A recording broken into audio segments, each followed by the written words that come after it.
കാര്യം ഇത് റെക്കോർഡിങ്ങിലില്ല. ആ പാട്ടുകളുടെ വരികൾ കിട്ടും.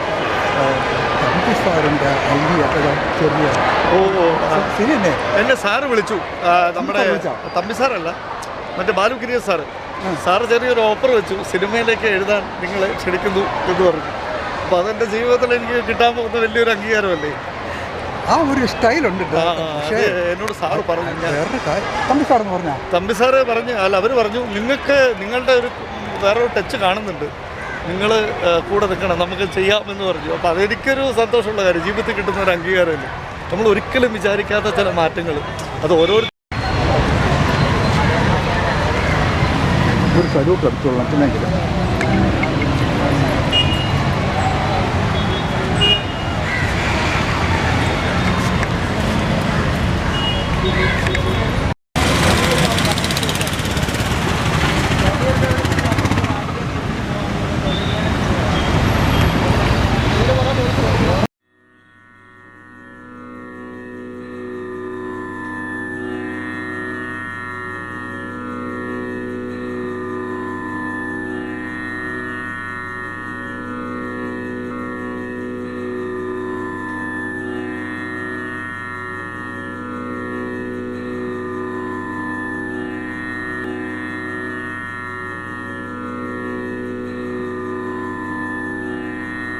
അങ്ങനെ നീ ഫോട്ടോ എടുക്കാൻ പോയോ?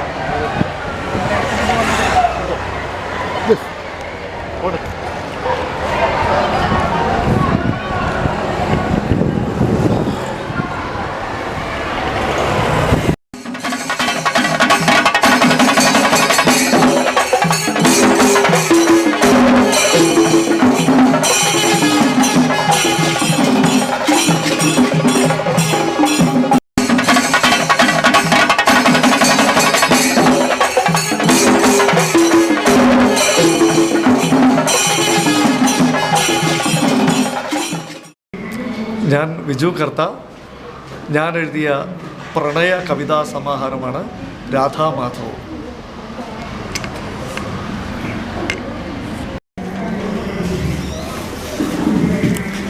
പ്രിയതമേ, ഓർമ്മകൾ ചീന്തിയ കണ്ണാടിക്കീറുകളിൽ നിൻമുഖം പൊട്ടിച്ചിരിക്കുന്നു. പ്രിയതമേ, ഓർമ്മകൾ ചീന്തിയ കണ്ണാടിക്കീറുകളിൽ നിൻമുഖം പൊട്ടിച്ചിരിക്കുന്നു. അതിൽ തിക്തരക്തത്താൽ ഞാൻ ചാർത്തിയ കുങ്കുമച്ചാർത്ത് മാച്ച മുറിപ്പാടുകൾ നൊമ്പരം ഇടറിയ കാലുമായി ഊർത്തമൂർത്ത സ്നേഹം വിളറുന്നു. എത്ര നാളുകൊണ്ടാണ് എഴുതി തീർത്തത്? ഇത് ഒരു 20 വർഷത്തെ ചരിത്രമാണ് പ്രണയത്തിൽ.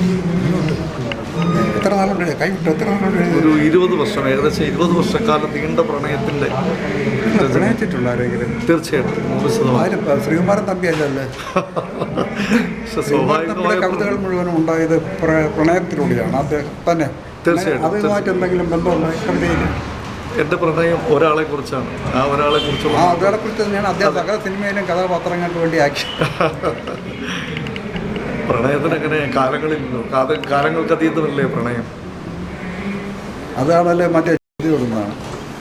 എന്തായാലും പ്രണയത്തിൻ്റെ ദിവസം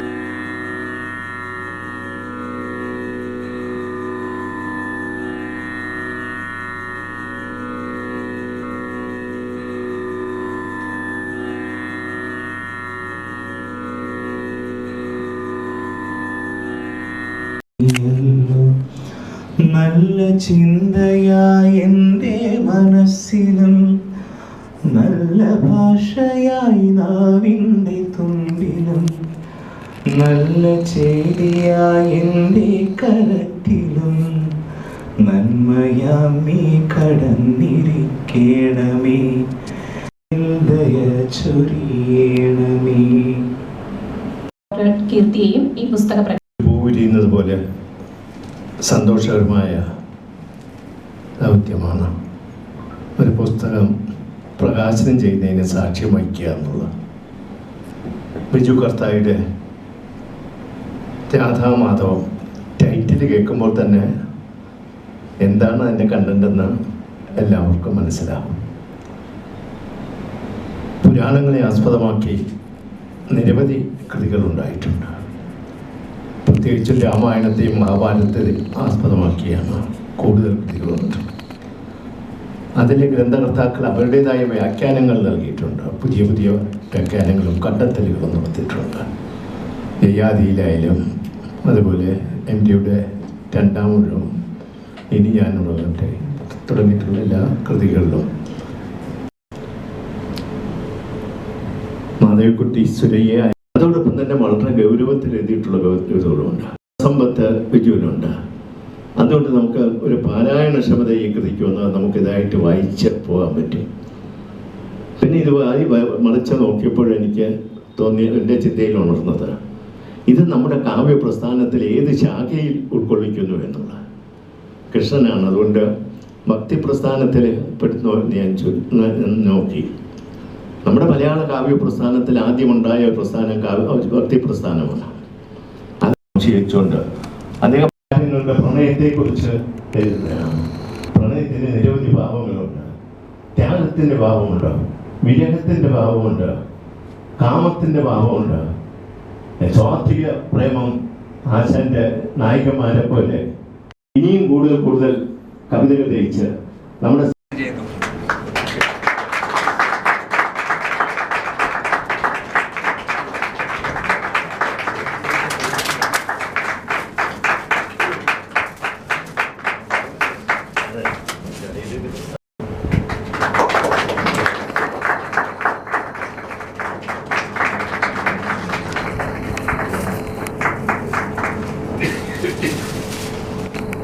പ്രകാശകന്റെ പ്രഭാഷണം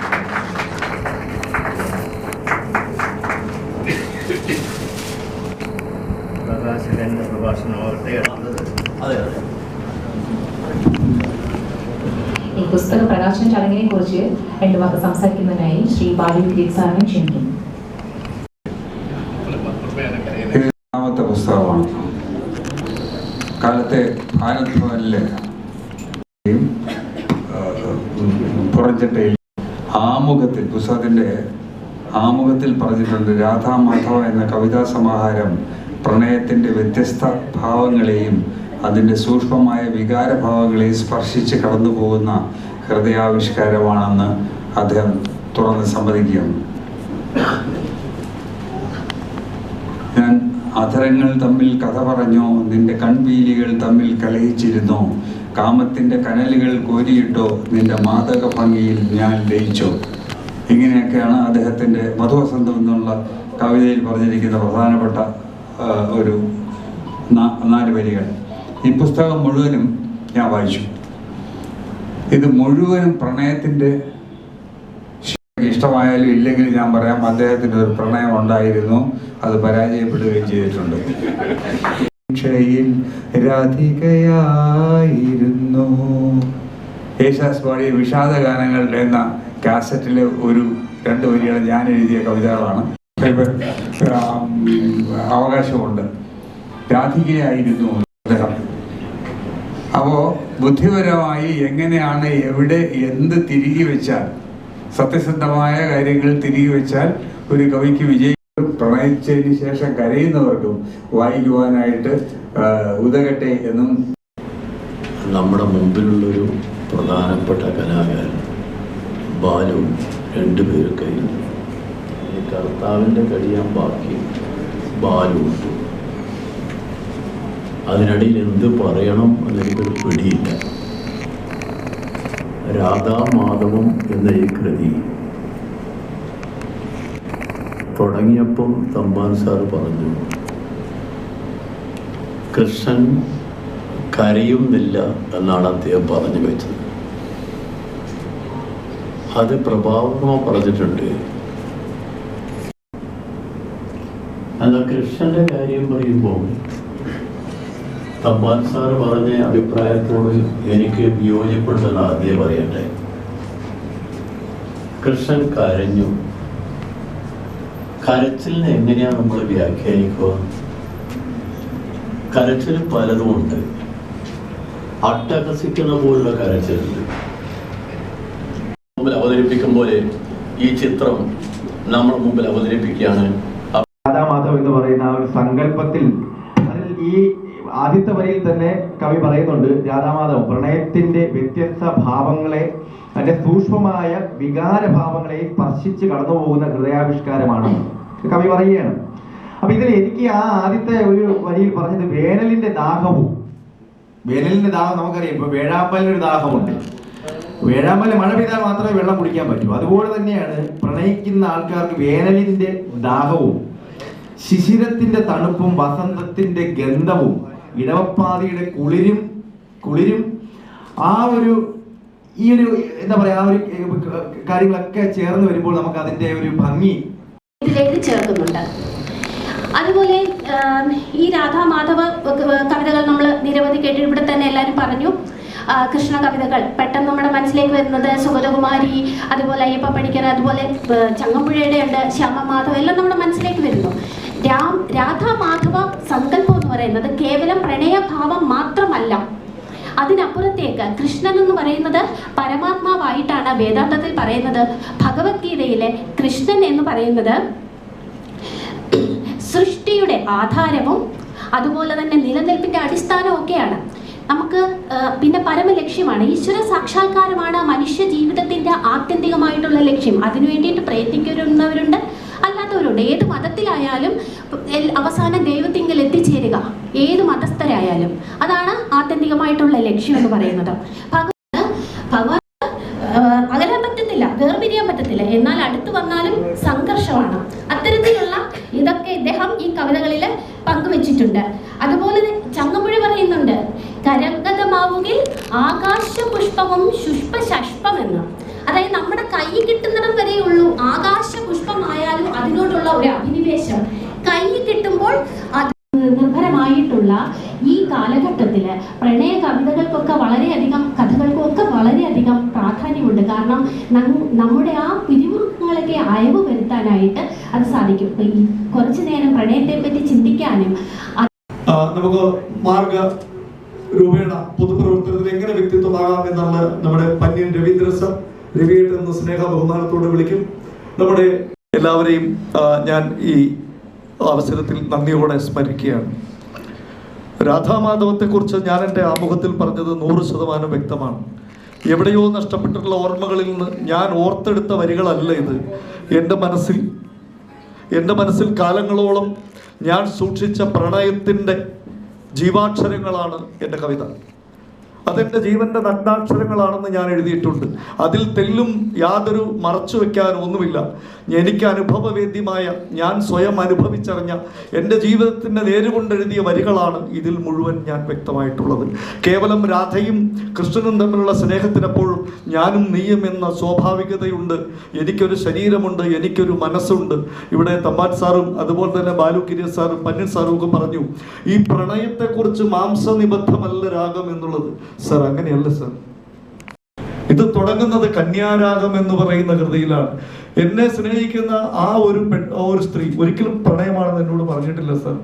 സാർ ചോദിച്ചു, നീണ്ട 20 വർഷക്കാലം ഞാൻ പിന്നാലെ നടന്നിട്ട് എനിക്ക് നിന്നെ ഇഷ്ടമാണെന്ന് ആവർത്തിച്ച് പറയുമ്പോൾ പ്രണയത്തിന്റെ ലാഞ്ചനകൾ ഒന്നുപോലും തരാതെ, സ്നേഹമായി ഒരു വാക്കുകൾ പോലും എന്നോട് പറയാതെ എന്റെ നേരെ ഒന്ന് തിരിഞ്ഞു നോക്കാത്ത എൻ്റെ ആ പ്രണയിനിയുടെ ആത്മാവ് ഞാൻ തൊട്ടറിഞ്ഞിട്ടുണ്ട്.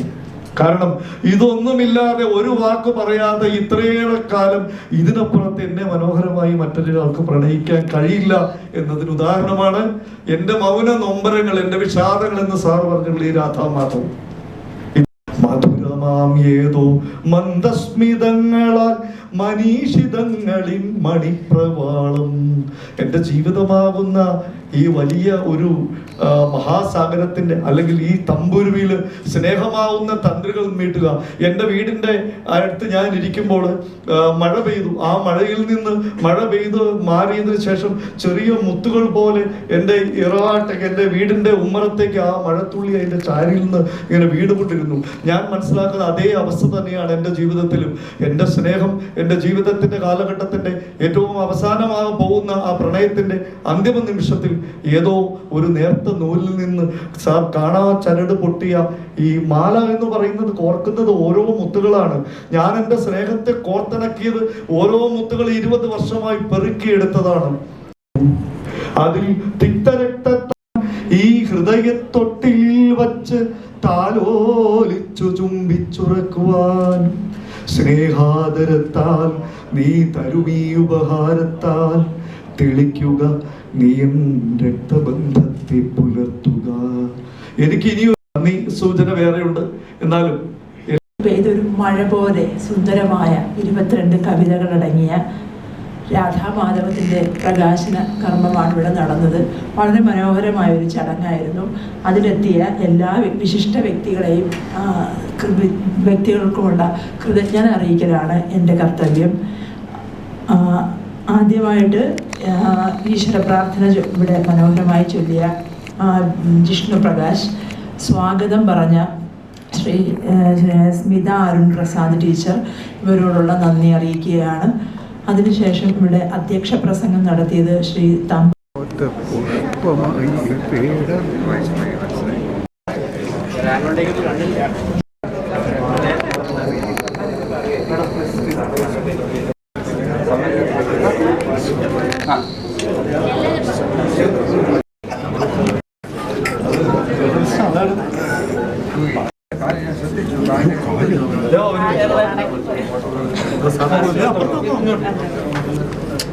നിങ്ങളുടെ ഫോട്ടോ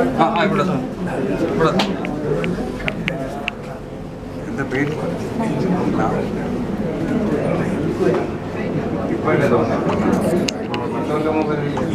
ഇല്ല ഇവിടെ ബുക്ക് നേരം